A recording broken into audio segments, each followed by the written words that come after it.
La paz y la reconciliación han adquirido una relevancia especial en la medida en que las comunidades humanas han ido tomando forma. En Colombia, el artículo 22 de la Constitución establece que la paz es un derecho, así como una obligación, y sin embargo aún tiene un largo camino por recorrer para que sea un derecho efectivo, así como una obligación vinculante. Luego, es inevitable concluir que el perdón es un elemento clave en un proceso de paz y reconciliación. Es así como nos dirigimos a Canetti, que al tratar los elementos del poder habla del perdón y la gracia. Para Canetti, dar perdón a otro es ejercer poder sobre él, el poder de liberarlo de una consecuencia. Esto lo ilustra acertadamente con el ejemplo de un cura que, en secreto de confesión, libera a su feligres de la culpa de su pecado. Canetti dice que el poder de perdonar lo tenemos todos. La diferencia es que quien está en una posición poderosa nunca perdona realmente, es decir, que puede librar a quien ofende de la consecuencia de su conducta, pero no se libra de quedar entre las cejas del poderoso. Asimismo, Canetti dice que los actos de generosidad o gracia son más bien una forma que tiene el poderoso de asegurar el sometimiento por las buenas. Yo soy un indígena quichua, soy de Ecuador, nuestra comunidad es del norte de Ecuador, en la provincia de Imbabura, de hecho a 3 horas de la frontera con Colombia. Somos una comunidad muy grande, bastante grande. Algunos rasgos sí que se pueden denotar en nuestra comunidad es que tenemos un idioma, que es igual, que se llama quichua. Tenemos unas vestimentas propias. En temas generales de la comunidad no hemos tenido conflicto en ninguna parte de nuestra historia como comunidad en general, pero en temas particulares como en el mío sí he sentido muchísimo conflicto. De igual forma no lo he sentido justo aquí en mi comunidad, en mi país, en mi entorno, sino ya cuando yo he emigrado. Por ejemplo, cuando fui a Colombia, cuando estuve 6 años estudiando en Bogotá. En los colegios a los que intentaba inscribirme no me dejaban inscribirme. ¿Por qué? Porque tenía que firmar un acuerdo de convivencia, sí, el manual de convivencia, donde especificaban que yo no podía tener cabello largo. Y uno de los rasgos identitarios que se me olvidó explicarles, pero que es muy importante en nuestra comunidad, es que tenemos el cabello largo. Posteriormente no fue solo eso, sino que también tuve desacuerdos por el tema de mi vestimenta, que al final terminamos como interponiendo una tutela, una demanda, porque nos estaban negando el acceso a la educación. Y cuando presentamos la demanda, fue cuando nos dejaron. Y con respecto a cuál es mi posición sobre el tema pluриétnico y eso, pues yo creo que es muy importante eso, porque siento que es una herramienta que permite que el Estado reconozca a las comunidades indígenas y que en cierta manera nos devuelvan el protagonismo que tenemos las comunidades indígenas por ser originarias de América, porque existimos desde mucho antes de la conquista española. Bueno, mi nombre es Adriana Arias Montero. Soy una sobreviviente del conflicto armado de tantos que se dio aquí en Colombia, especialmente en la zona norte del municipio de Valledupar. Una de mis experiencias como víctima fue que cuando yo salí de mi comunidad, de mi resguardo, vi todas esas necesidades que pasábamos nosotros los sobrevivientes en Valledupar. Decidí coger la bandera y ser una líder en este tema. Y fue cuando empecé a trabajar con las víctimas indígenas en el municipio de Valledupar, a defenderles sus derechos, a que ellas conocieran la ruta, cuál era la ruta de que ellas pudieran hacer su declaración, pedirles a la gente, a las entidades que les dieran a ellos sus ayudas humanitarias, su generación de ingresos. Y ahí empecé yo y es una experiencia única poder tú ayudar a otro sobreviviente del conflicto, poder tú orientarlo, poder uno decirle, miren, esta institución le van a hacer esto, poderle darles unos la ruta y que estas personas vuelvan y le digan gracias Adriana porque ya me atendieron en salud, ya me dieron un cupo para mi hijo, ya fui, declaré, ya me dieron la ayuda humanitaria, ya pudimos, ya tenemos un techo donde vivir, ya hicimos esto. Mi experiencia de reconciliación es algo que la tuve en el 2017 con el Ministerio del Interior en unas capacitaciones que ellos empezaron a hacer. Habían víctimas de las AUC, habíamos víctimas y victimarios.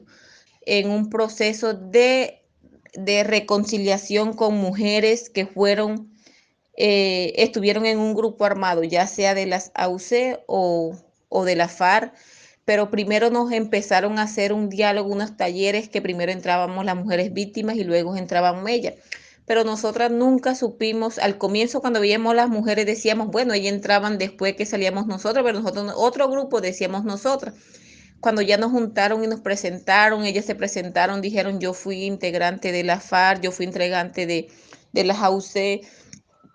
Eso para mí fue muy duro, yo duré, no quise volver más, porque todavía teníamos latente ese dolor de los grupos que nos hicieron al mar, pero cuando ya tú entras y escuchas a estas mujeres, que tú te atreves a darle un abrazo, haces la reconciliación, eso es lo más bonito que puede haber. Esa experiencia nunca se me va a olvidar cuando se presentan y me dicen, yo fui esto, yo fui la hermana de este jefe que a ti te hizo tanto daño.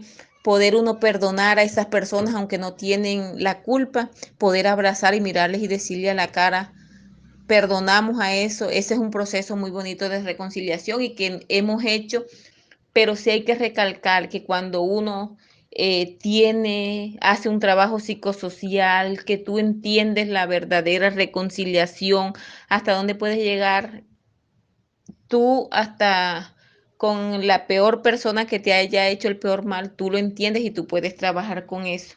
Es muy importante el trabajo conjunto con grupos de víctimas, que eso facilita el proceso de reconciliación. Eso es muy importante hacerlo y es lo que venimos desde el 2014 trabajando en el tema de reconciliación, el tema de las víctimas, el perdón, pero más no el olvido, porque uno nunca se le va a olvidar lo que le hicieron a uno. Eso se mitiga, siempre va a estar ahí, pero uno trata de mitigarlo, porque nunca se nos va a olvidar, por lo que no hagamos trabajo psicosocial, nos den charla, nos den capacitación, nunca se nos va a olvidar.